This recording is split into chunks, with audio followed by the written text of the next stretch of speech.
But to start out, my op-ed today over at HartmannReport.com is titled, "If They Kill Your Vote, They Kill Your Wage, Your Health Care, and Your Future." And in fact, what it's really about is that the Republican Party is resurrecting an old Klan strategy, which is intimidate people at the polls. It's just that simple. I mean, turn on your billionaire-funded right-wing media, which is it's ubiquitous. It's all over the country. And what do you find? Oh, ICE is going to be at the polling places, and there's nothing you can do about it. I mean, they're not even floating it like an idea or something up for debate or whatever. There's a few wild things about this. I mean, genuinely wild things about this.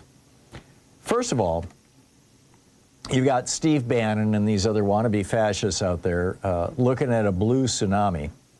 And this November, I mean, literally, I'm pretty sure, I could be wrong, but maybe there's one or two exceptions. If so, they're the exceptions that prove the rule. But basically, every special election or election that has been held since Trump was inaugurated has gone for the Democrats in a big way. I mean, and you know, swings from 5 or 10% all the way up to, in some cases, 20, 25%. I believe there was one that was pushing 30%. So the Republicans are freaked out. I mean, they're looking at just being wiped out. So Steve Bannon on his little podcast, he says, "You're damn right we're going to have ICE surround the polls come November." Yeah.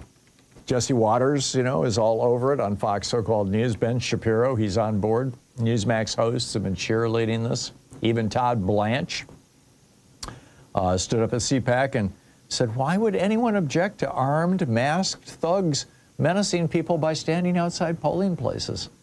Well, this is what the Klan used to do. I mean, this literally is what the Klan used to do. It's an old Klan strategy. And, you know, to keep the wrong people from voting. Now, in this case, they're claiming that undocumented or, you know, non-citizens are voting. Of course, the Heritage Foundation, that Heritage Foundation, Project 2025 people. The Heritage Foundation looked into this going all the way back to the 1980s and found, you know, fewer than 100. I believe it was 60 some odd cases of non-citizen votings, citizens voting. I mean, it's just, it doesn't happen. This is a made-up crisis. And that the Republican Party has been using since the 60s, since William Rehnquist's Operation Eagle Eye, literally in the 1964 election, has been using since the 1960 election, has been using since the 60s to try to suppress the vote.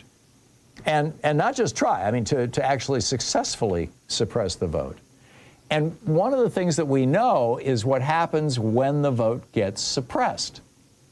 If you can prevent enough people from voting, then you end up with states where basically the state legislatures don't reflect the will of the people. They don't act on behalf of the people. And this is why there's such a radical divide in the United States between the quality of life in blue states and the quality of life in red states. For example, and if you want the links to literally each one of these things I'm going to list here, every single one of them is hot linked in my article. It's over at HartmannReport.com. It's also posted on Daily Kos right now. But the states that have the highest and most aggressive voter suppression laws are universally the red states.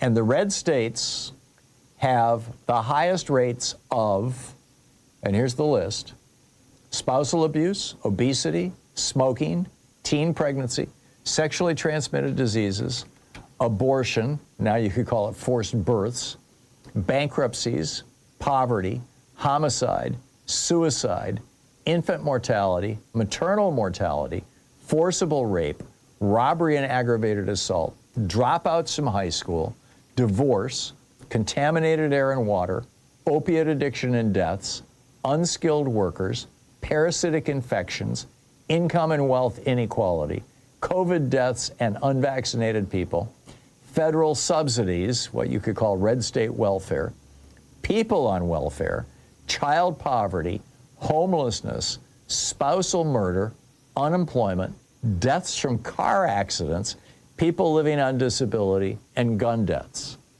Right across the board, pretty much. There are a couple of exceptions. There are a few red states that don't hit all those criteria. Utah comes to mind, for example.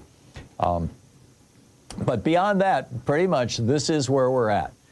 The red states in America are very, very different. The quality of life in red states in America, very, very different from blue states. And it's not a coincidence. It's not even a mystery when people can't vote, you know, and have the kind of representation they need. They don't get the quality of life that they're entitled to.